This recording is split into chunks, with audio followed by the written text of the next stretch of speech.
नमस्कार।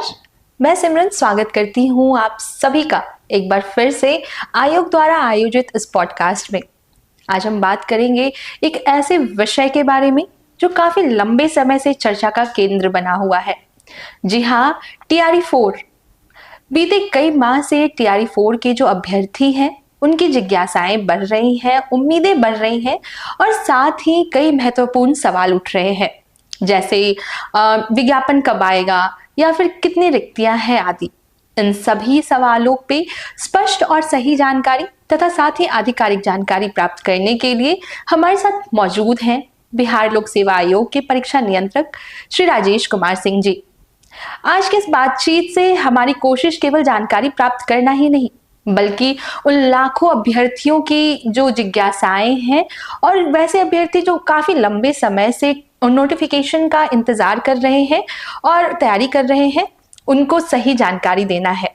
तो चलिए बातचीत शुरू करते हैं। और सर, सबसे पहले तो आपका बहुत बहुत स्वागत है। थैंक यू सर, सबसे पहले तो मैं उन लाखों अभ्यर्थियों की तरफ से सर आपको थैंक यू कहना चाहूंगी। और सर, मैं गो थ्रू कर रही थी कमेंट्स से, तो सर उसमें भी बहुत सारे अभ्यर्थियों ने आयोग के इस कदम की सराहना की है कि आयोग जो है लगातार अभ्यर्थियों को पॉडकास्ट के माध्यम से सही जानकारी दे रही है, सर समय जानकारी उनको प्राप्त हो रही है। तो सर इस चीज़ के लिए थैंक यू सो मच। आयोग देखिए पहले से बहुत बदल चुका है। हमें भी ये प्रतीत हुआ कि अभ्यर्थियों को जानकारी देने का एक अच्छा माध्यम है सोशल मीडिया। तो आयोग अब सोशल मीडिया के सभी प्रमुख प्लेटफॉर्म पर है। तो समय समय पर विभिन्न परीक्षाओं के लिए हम लोग पॉडकास्ट के माध्यम से सोशल मीडिया प्लेटफॉर्म पर अभ्यर्थियों को जानकारी देते रहते हैं। बिल्कुल sir, thank you so much आयोग के इस कदम के लिए। और सर, आज का यह पॉडकास्ट जैसा मैंने बोला कि TRE 4 के लिए है। तो सर काफ़ी लंबे समय से जो है TRE 4 के जो शिक्षक अभ्यर्थी हैं वो TRE 4 के विज्ञापन को लेकर के उनकी बहुत सारे सवाल हैं, उनकी जिज्ञासाएं हैं और लगातार TRE 4 को लेकर के वो सवाल भी कर रहे हैं कि TRE 4 का विज्ञापन आखिर कब जारी होगा। तो सर सबसे पहला तो मैं ये पूछना चाहूँगी सर कि आखिर TRE 4 में जो इतना विलम्ब हो रहा है, तो सर इस डिले का क्या वजह है? आखिर क्यों इतना डिले हुआ इस विज्ञापन को जारी करने में, और सर क्या रीजंस है? पहली बात कि विलम्ब की परिभाषा क्या है। जब मैंने या आयोग द्वारा यह दे दिया गया है कि 22 से 27 सितंबर को TRE 4 की परीक्षा आयोजित की जाएगी। यूजुअली 3 महीना पहले हम लोग उसके प्रश्न पत्र तैयार करने से लेके अन्य चीज़ों पर ध्यान देते हैं। अभी 6 महीना बचा हुआ है, तो मुझे समझ नहीं आता कि इतनी हड़बड़ी क्यों है कि विज्ञापन तुरंत जारी कर दिया जाए। ये कुछ लोग बहकावा में आकर के परेशान हो रहे हैं और बहकाने वाले लोग भी मैं देखता हूँ कि सोशल मीडिया पर एक्टिव रहते हैं। तो ये कोई मतलब नहीं है कि TRE 4 का विज्ञापन जल्द आ जाए। डेट जब एग्ज़ाम का दे दिया गया है 22 से 27 सितंबर होगा, तो हमारे पास जून तक का टाइम, हम जून तक भी हमारे दृष्टिकोण से कोई विलम्ब नहीं है।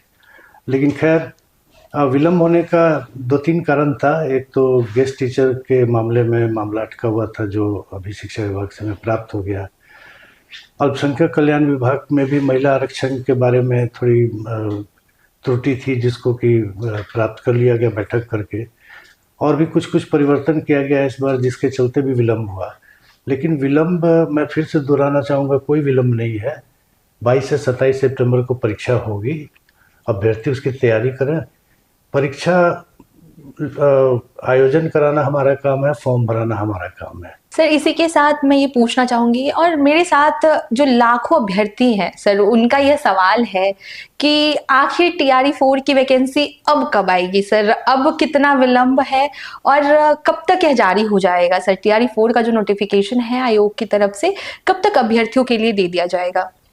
देखिए, अब TRE 4 का नोटिफिकेशन 3-4 दिन में जारी कर दिया जाएगा, लेकिन फॉर्म भरने की तिथि 25-26 के आसपास रखी जाएगी। वह इसलिए कि 25 से 30 71वीं कंबाइंड की मुख्य परीक्षा है और 23 तारीख को भी एक परीक्षा है, तो उसका एडमिट कार्ड डाउनलोड होने का समय 17 से लेके 23 तक है। आयोग ये नहीं चाहता है कि उनको एडमिट कार्ड डाउनलोड करने में किसी तरह की कठिनाई हो, क्योंकि TRE 4 के नोटिफिकेशन निकलने पर बहुत लोग आपाधापी में फॉर्म भरना चाहेंगे।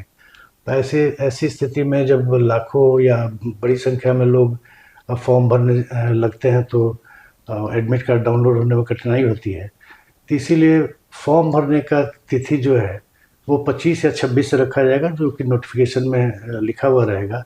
नोटिफिकेशन 3 से 4 दिन में प्रकाशित कर दिया जाएगा। तब तो ये उन लाखों शिक्षक अभ्यर्थियों के लिए खुशखबरी की है जो काफी लंबे समय से जो है TRE 4 की वैकेंसी के लिए मांग कर रहे थे और इंतजार भी कर रहे थे। तो अब आपका इंतजार यहीं समाप्त होता है। सर ने जैसा बताया कि अब बहुत जल्द आयोग के द्वारा नोटिफिकेशन जारी कर दिया जाएगा। तो सर जैसा कि अभी आपने बताया नोटिफिकेशन बहुत जल्द जारी होने वाला है, तो सर मैं ये पूछना चाहूंगी कि सर TRE 1, TRE 2 और TRE 3 इन सभी का एक परीक्षा करवाया गया था आयोग द्वारा। तो सर क्या जो फॉर्म भरने की प्रक्रिया है बिल्कुल इन तीनों TRE की तरह सिमिलर है, या इस TRE 4 के लिए कोई संशोधन किया गया है, कुछ चेंजेस किए गए हैं सर? 2 प्रमुख चेंज किए गए हैं जिसको अभ्यर्थियों को ध्यान में रखना चाहिए फॉर्म भरते समय। इस बार फॉर्म भरने के समय ही 38 जिला का चॉइस उनको देना होगा। वह सावधानीपूर्वक भर देंगे, क्योंकि अगर मान लीजिए आप 30 जिला का चॉइस देते हैं और रैंक के हिसाब से वर्ग 6 से 8 के लिए आपने अप्लाई किया है और रैंक के हिसाब से आपको 32वां या 33वां जिला मिल रहा है, और अगर फॉर्म में आपने 30 ही जिला भरा है तो फिर आपका नहीं होगा। ये ध्यान रखिएगा। ये बिल्कुल कंबाइन की तरह है कि अगर आपने केवल डिप्टी कलेक्टर DSP का चॉइस दिया है और रैंक के हिसाब से आपको रजिस्ट्री या फिर अन्य कोई सेवा मिल रही है, लेकिन आपने चॉइस ही नहीं दिया, तो आपका कंबाइन में नहीं होगा। उसी तरह यह ध्यान रखना है, ये एक इम्पॉर्टेंट बात है कि 38 जिला का चॉइस जो अभ्यर्थी चाहते हैं वो भर दें, या कम से कम 2-3 जिला नहीं चाहते हैं उसको छोड़कर अधिकांश जिला का चॉइस भर दें।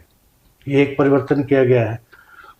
दूसरा एक समस्या आती है फॉर्म भरने के बाद कि पेमेंट का, खासकर जो अंतिम 1 या 2 दिन में फॉर्म भरते हैं, ऐसी शिकायतें प्राप्त होती हैं कि उन्होंने सबमिट किया, पेमेंट किया तो वो दिख रहा है कि हाँ पेमेंट हो गया, जबकि यहाँ हमारे एंड पर वो पेमेंट नहीं दिखता है।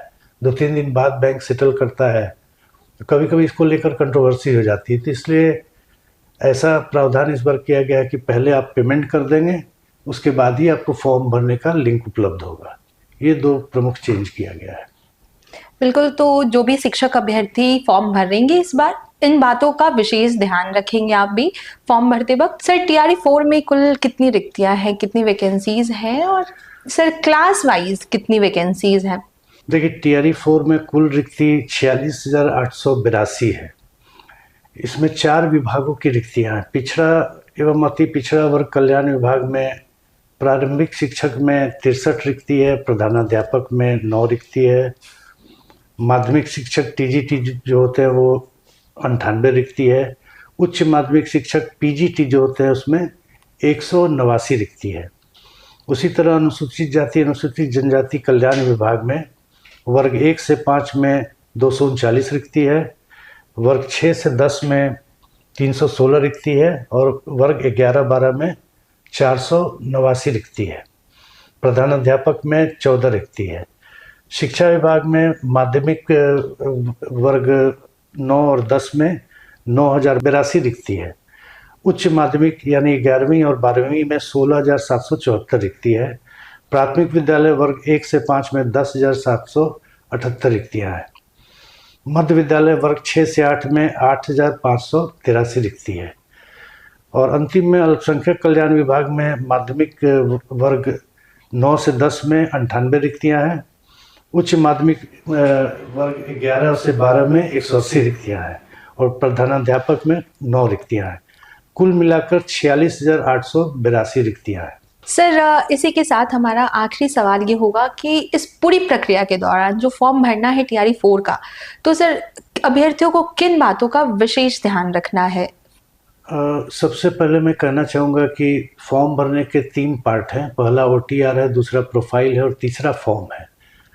तो OTR और प्रोफाइल अभ्यर्थी पहले से भर के रखें, तब फॉर्म भरने में उनको 10 से 15 मिनट, मैक्सिमम 20 मिनट का समय लगेगा। ऐसे फॉर्म भरते समय ही OTR भरेंगे, प्रोफाइल बनाएंगे तब फॉर्म भरेंगे तो वो लंबा समय ले सकता है। और ख़ास करके जब बहुत ज़्यादा संख्या में अभ्यर्थी फॉर्म भरने लगते हैं तो किन्हीं किन्हीं को कई तरह की कठिनाई आने लगती है। तो मैं अनुरोध करूंगा कि फॉर्म भरने की तिथि 25 या 26 अप्रैल से होगी। उसके पहले प्रोफाइल और ओटीआर बना करके लोग रख लें ताकि फॉर्म भरने में सुविधा हो सके। दूसरी बात है कि फॉर्म के सभी फील्ड को बहुत सावधानीपूर्वक भरें। अक्सर ये कंप्लेन देखने को मिलती है कि मैंने आधार नंबर गलत कर दिया, मेल आईडी गलत भर दिया, पिताजी के नाम में गलती हो गई। तो एक्चुअली ये सब सुधारने का फिर मौका दिया जाना आयोग द्वारा भी संभव नहीं है। तो ये सब भी बिल्कुल ध्यान से भरें। मोबाइल नंबर भी जो देते हैं सभी डिजिट जांच लें कि सही ढंग से भरा गया है। उसके बाद जैसा कि मैंने बताया कि अब पहले पेमेंट का लिंक आएगा, पेमेंट आपका हो जाएगा तब उसके बाद ही आपको फॉर्म भरने का लिंक प्राप्त होगा। तो एक पेमेंट की समस्या से छात्रों को निजात मिल जाएगी कि बाद में पेमेंट होने में, खासकर अंतिम दिनों में बैंक से अगर लौटा दिया गया, किसी वजह से फेल कर गया तो नो पेमेंट के आधार पर उनका फॉर्म एक्सेप्ट नहीं होता था। तो अब पहले ही पेमेंट हो जाएगा तो फॉर्म अपना भरकर सबमिट कर देंगे। दूसरा एक चीज़ होता है कि सबमिट करने के पहले, फाइनल सबमिट करने के पहले सारे डेटा को एक बार चेक कर लें कि सही ढंग से भरा गया है।